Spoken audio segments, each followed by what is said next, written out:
Hello everyone. Today we want to discuss a very important comparison with what is happening in Nigeria and in other parts of the world. So, breaking news: the Education Minister of India resigned yesterday. He resigned from office after a long week protest by some Indian youths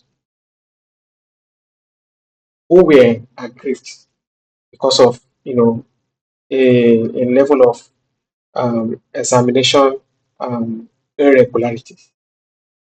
So I will just take you through what happened so that it can flow very well. So this is it. The minister, Indian minister, resigned after this. I will tell you how this cockroach came about. Youth protest over exam paper leaks. So Indian education minister yesterday, he resigned yesterday. This is a victory for the many youths who joined in this campaign. They demanded for so many things and finally the government bowed to them to tell you that power belongs to the people, not the few who are elected into offices. So I'm saying this to compare to what is happening in our nation, which is not the best at all. So, whose period demonstration have presented a rare and growing challenge to the government of the Prime Minister Narendra Modi. Protesters have been calling for accountability simply with design our government after allegations of entrance examination to XT Medical College was leaked. And they had an info intel that people were sold to some persons. This happened in Nigeria so well. Jam, consider jam, but you tell me they call it WAEC, NECO.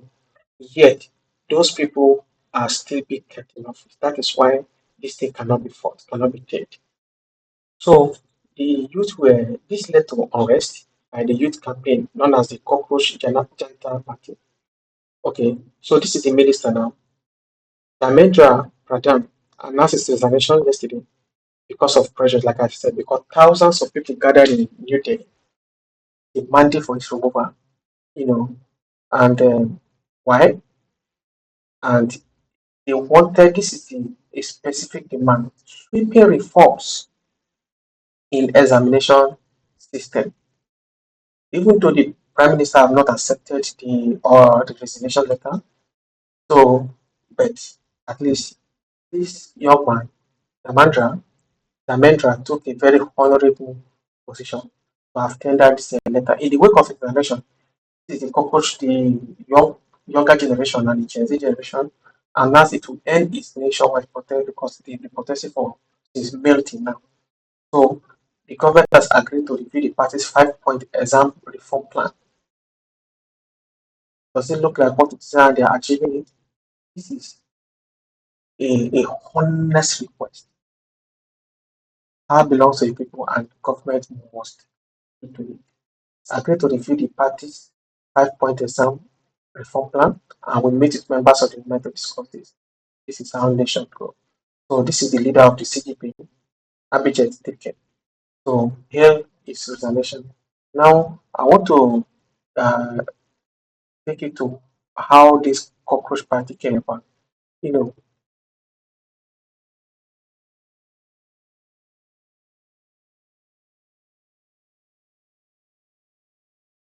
now this CGP party, this is where it all started from. It was sometime in May that the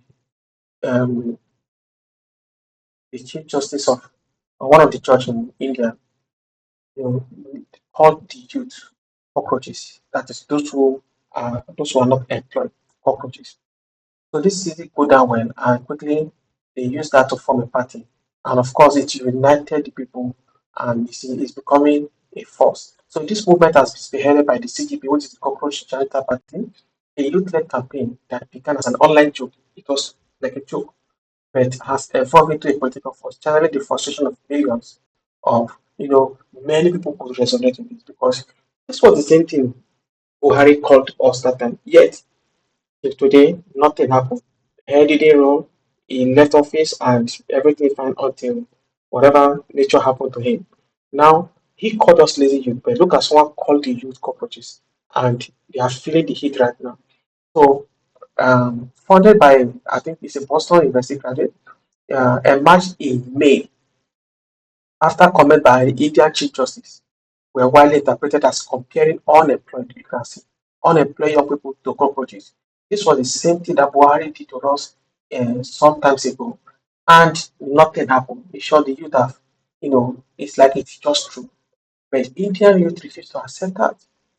The remark stuck enough in the country appealing and grappling with the persistent high youth unemployment and quickly became a rallying cry for a generation that says it feels ignored by power. So this is it to tell you that power truly belongs to the people. Power doesn't belong to the government. Any government that is not serving the people, you can tell them to go and they will go. It just happened in India and it can happen anywhere. Now back to our nation. Look at the many things happening. Even though some of them, the court of law have not been able to, finalize them. Okay, also okay, maybe they are guilty or have not declared them guilty. But seriously, there are elements of truth. In short, this minister has nothing to do with the examination leakage. It's just the minister. It's not. They have a director there. Yet he has to resign. So why is it that when it comes to Nigeria, politicians don't take responsibility? In short, instead of taking responsibility, they crack down on those who demand accountability.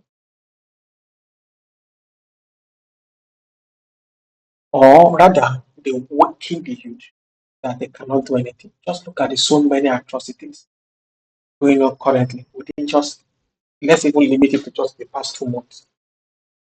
Is it the budget pardon? Is it the film department? Nobody has resigned that is still working in government because many offices were implicated. Office of the chief of staff to the president, office of the uh, civil service, head of civil service, office of CPN,